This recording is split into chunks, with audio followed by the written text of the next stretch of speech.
ನಿಮ್ಮ ಗಾರ್ಡನಿನಲ್ಲಿ ದಾಸವಾಳ ಅಂದರೆ ಹೆಬಿಸ್ಕಸ್ ಗಿಡ ಇದೆಯಾ? ಅದು ಚೆನ್ನಾಗಿ ಹೂ ಬಿಡ್ತಾ ಇಲ್ವಾ? ಹಾಗಾದರೆ ಈ ವಿಡಿಯೋ ನಿಮಗಾಗಿನೇ. ಇವತ್ತು ನಾವು ದಾಸವಾಳ ಅಂದರೆ ಹೆಬಿಸ್ಕಸ್ ಗಿಡವನ್ನು ಸುಲಭವಾಗಿ ರಿಪಾಟ್ ಮಾಡುವುದು ಹೇಗೆ ಎಂದು ಹಂತ ಹಂತವಾಗಿ ತಿಳಿಯೋಣ. ನಮಸ್ಕಾರ ಸ್ನೇಹಿತರೆ, ನೀವು ಮೇರೀಸ್ ಮನೆ ಗಾರ್ಡನ್ ಚಾನಲನ್ನು ವೀಕ್ಷಣೆ ಮಾಡುತ್ತಿದ್ದು ನಾನು ನಿಮ್ಮ ದೀಪಕ್ ಕುಮಾರ್ ಟಿಟಿ ತಮಗೆಲ್ಲ ಆಧಾರದ ಸ್ವಾಗತವನ್ನು ಕೋರ್ತೇನೆ. ನಿಮ್ಮ ಸುಂದರವಾದ ಹೆಬಿಸ್ಕಸ್ ಗಿಡವನ್ನು ಮರುಪಾಟ್ ಅಂದರೆ ರಿಪಾಟಿಂಗ್ ಮಾಡುವುದು ಹೇಗೆ ಎಂದು ಇವತ್ತು ನಾವು ತಿಳಿಯೋಣ. ದಾಸವಾಳ ಗಿಡವು ಚೆನ್ನಾಗಿ ಬೆಳೆಯಲು ಮತ್ತು ಹೇರಳವಾಗಿ ಹೂಗಳನ್ನು ಬಿಡಲು ಮರುಪಾಟ್ ಮಾಡುವುದು ಬಹಳ ಮುಖ್ಯ. ಮರುಪಾಟ್ ಏಕೆ ಮಾಡಬೇಕು ಎಂಬುದನ್ನು ಮೊದಲು ತಿಳಿಯೋಣ. ಗಿಡವು ಬೆಳೆದಂತೆ ಅದರ ಬೇರುಗಳಿಗೆ ಹೆಚ್ಚು ಜಾಗ ಬೇಕಾಗುತ್ತದೆ. ಹಳೆಯ ಪಾಟ್ ಚಿಕ್ಕದಾದಾಗ ಬೇರುಗಳು ಪಾಟ್ನ ತುಂಬಿ ಬೆಳೆಯುತ್ತವೆ. ಬೇರುಗಳು ಪಾಟಿನಿಂದ ಹೊರಬರಲು ಆರಂಭಿಸಿದರೆ ಪೋಷಕಾಂಶಗಳ ಕೊರತೆಯುಂಟಾಗಿ ಹಳೆ ಮಣ್ಣಿನಲ್ಲಿ ಪೋಷಕಾಂಶಗಳು ಕಡಿಮೆಯಾಗುತ್ತವೆ. ಹಾಗಾಗಿ ಹೊಸ ಮಣ್ಣು ಗಿಡಕ್ಕೆ ಅಗತ್ಯವಾದ ಪೋಷಕಾಂಶಗಳನ್ನು ಒದಗಿಸುತ್ತದೆ. ಹಳೆಯ ಮಣ್ಣು ಗಟ್ಟಿಯಾಗಿ ನೀರನ್ನು ಸರಿಯಾಗಿ ಬಸಿದು ಬಿಡದಿರಬಹುದು. ಹೊಸ ಮಣ್ಣು ಉತ್ತಮ ನೀರಿನ ಬಸಿತಕ್ಕೆ ಸಹಾಯ ಮಾಡುತ್ತದೆ. ಅಷ್ಟೇ ಅಲ್ಲದೆ ಹಳೆಯ ಮಣ್ಣಿನಲ್ಲಿ ರೋಗಾಣು ಅಥವಾ ಕೀಟಗಳ ಮೊಟ್ಟೆ ಇರಬಹುದು. ಹೊಸ ಮಣ್ಣು ಇದನ್ನು ತಡೆಯಲು ಸಹಾಯ ಮಾಡುತ್ತದೆ. ಈಗ ಮರುಪಾಟ್ ಯಾವಾಗ ಮಾಡಬೇಕು ಅನ್ನೋದನ್ನು ಮೊದಲು ತಿಳಿಯೋಣ.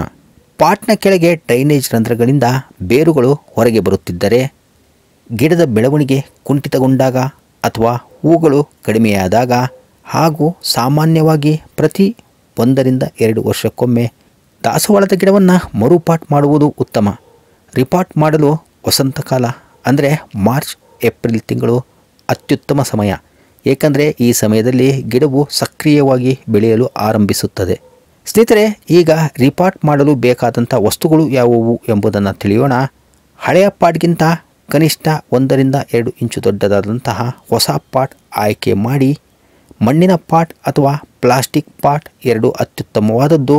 ಡ್ರೈನೇಜ್ ರಂಧ್ರಗಳು ಇರುವುದನ್ನು ಖಚಿತಪಡಿಸಿಕೊಳ್ಳಿ. ದಾಸವಾಳದ ಗಿಡಕ್ಕೆ ಸೂಕ್ತವಾದ ಉತ್ತಮ ಬಸಿತವಿರುವಂತಹ ಗುಣಮಟ್ಟದ ಪಾಟಿಂಗ್ ಮಣ್ಣು, ಸಾವಯವ ಗೊಬ್ಬರ, ಕಾಂಪೋಸ್ಟ್ ಮತ್ತು ಸ್ವಲ್ಪ ಮರಳು ಮಿಶ್ರಿತವಾಗಿ ಕೂಡಿದ್ದರೆ ಅತ್ಯುತ್ತಮ.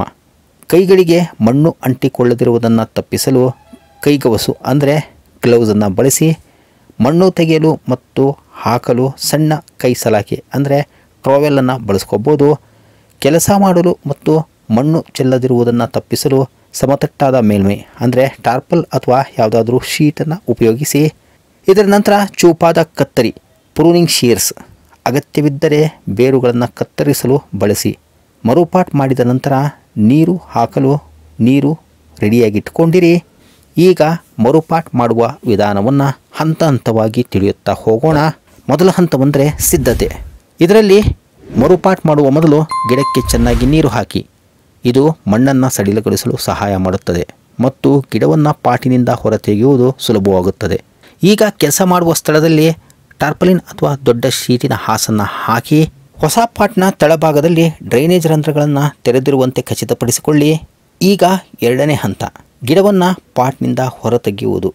ಇದರಲ್ಲಿ ಗಿಡದ ಕಾಂಡವನ್ನು ಒಂದು ಕೈಯಿಂದ ಹಿಡಿದು ಇನ್ನೊಂದು ಕೈಯಿಂದ ಪಾಟ್ನ ಅಂಚುಗಳನ್ನು ನಿಧಾನವಾಗಿ ತಟ್ಟಿ ಪಾಟನ್ನು ಅಡ್ಡಲಾಗಿ ತಿರುಗಿಸಿ ಅಥವಾ ನಿಧಾನವಾಗಿ ಹೊರತೆಗೆಯಲು ಪ್ರಯತ್ನಿಸಿ. ಬೇರುಗಳು ತುಂಬ ಗಟ್ಟಿಯಾಗಿದ್ದರೆ ಪಾಟ್ನ ಅಂಚುಗಳ ಉದ್ದಕ್ಕೂ ಒಂದು ಚಾಕು ಬ್ಲೇಡ್ನ ಸಹಾಯದಿಂದ ಸಡಿಲಗೊಳಿಸಿಕೊಳ್ಳಬಹುದು. ಗಿಡವನ್ನು ಅದರ ಬೇರಿನ ಸಮೇತ ನಿಧಾನವಾಗಿ ಹೊರತೆಗೆದು ಬೇರುಗಳಿಗೆ ಹಾನಿಯಾಗದಂತೆ ಎಚ್ಚರ ವಹಿಸಿ. ಈಗ 3ನೇ ಹಂತಕ್ಕೆ ಬಂದಿದ್ದೀವಿ. ಬೇರುಗಳನ್ನು ಪರೀಕ್ಷಿಸುವುದು ಮತ್ತು ಸಿದ್ಧಪಡಿಸಿಕೊಳ್ಳುವುದು.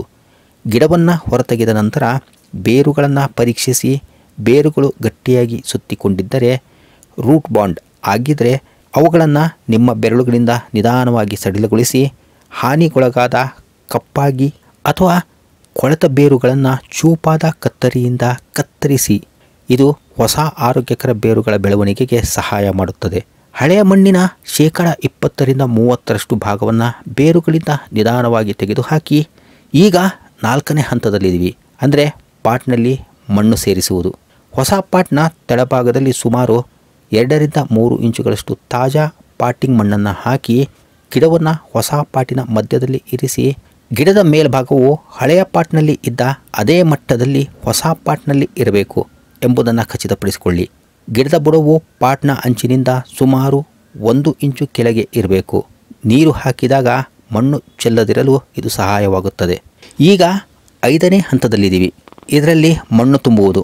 ಗಿಡದ ಸುತ್ತಲೂ ಹೊಸ ಪಾಟಿಂಗ್ ಮಣ್ಣನ್ನು ತುಂಬಿ ಬೇರುಗಳ ಸುತ್ತಲೂ ಯಾವುದೇ ಗಾಳಿಯ ಪ್ಯಾಕೆಟ್ ಏರ್ ಪಾಕೆಟ್ಸ್ ಉಳಿಯದಂತೆ ಮಣ್ಣನ್ನು ನಿಧಾನವಾಗಿ ಒತ್ತಿರಿ. ಪಾಟನ್ನು ಸಂಪೂರ್ಣವಾಗಿ ತುಂಬಿಸದೆ ಮೇಲ್ಭಾಗದಲ್ಲಿ ಸುಮಾರು 1 ಇಂಚಿನಷ್ಟು ಖಾಲಿ ಜಾಗ ಬಿಟ್ಟಿದ್ರೆ ಮುಂದೆ ನೀರು ಹಾಕಿದಾಗ ಅನುಕೂಲವಾಗುತ್ತದೆ. ಈಗ 6ನೇ ಹಂತದಲ್ಲಿ ನೀರು ಹಾಕುವುದು. ಮಣ್ಣು ಸಂಪೂರ್ಣವಾಗಿ ನೆನೆಯುವವರೆಗೆ ಚೆನ್ನಾಗಿ ನೀರು ಹಾಕಿ ಡ್ರೈನ್ ರಂಧ್ರಗಳಿಂದ ನೀರು ಹೊರಬರುವುದನ್ನು ಖಚಿತಪಡಿಸಿಕೊಳ್ಳಿ. ಮೊದಲ ಕೆಲವು ವಾರಗಳವರೆಗೆ ಗಿಡಗಳಿಗೆ ನಿಯಮಿತವಾಗಿ ನೀರು ಹಾಕಿ ಮಣ್ಣು ಒಣಗದಂತೆ ನೋಡಿಕೊಳ್ಳಬೇಕಾಗುವುದು. 7ನೇ ಹಂತದಲ್ಲಿದ್ದೀವಿ, ಗಿಡಗಳ ಆರೈಕೆ. ಮರುಪಾಟ್ ಮಾಡಿದ ನಂತರ ಮೊದಲ ಕೆಲವು ವಾರಗಳವರೆಗೆ ಗಿಡವನ್ನು ನೇರ ಸೂರ್ಯನ ಬೆಳಕಿನಿಂದ ದೂರ ಬಿಟ್ಟು ಭಾಗಶಃ ನೆರಳಿನಲ್ಲಿ ಇಡುವುದು ಉತ್ತಮ. ಮರುಪಾಟ್ ಮಾಡಿದ ನಂತರ ಕೆಲ ದಿನಗಳವರೆಗೆ ಗಿಡವು ಸ್ವಲ್ಪ ಆಘಾತಕ್ಕೆ ಅಂದರೆ ಶಾಖಿಗೊಳಗಾಗಿರಬಹುದು. ಇಂತಹ ಗಿಡಗಳಿಗೆ ರಿಪಾಟಿಂಗ್ ಮಾಡಿದ ತಕ್ಷಣ 1 ಲೀಟರ್ ನೀರಿಗೆ 1 ಚಮಚದಷ್ಟು ಎಪ್ಸಮ್ ಸಾಲ್ಟನ್ನು ಬೆರೆಸಿ ಗಿಡಗಳ ಬುಡಗಳಿಗೆ ಹಾಕುವುದರಿಂದ ತಕ್ಷಣ ಒತ್ತಡದಿಂದ ಹೊರಬಂದು ಚೇತರಿಕೆ ಕಾಣುವುದರಲ್ಲಿ ಸಂದೇಹವಿಲ್ಲ.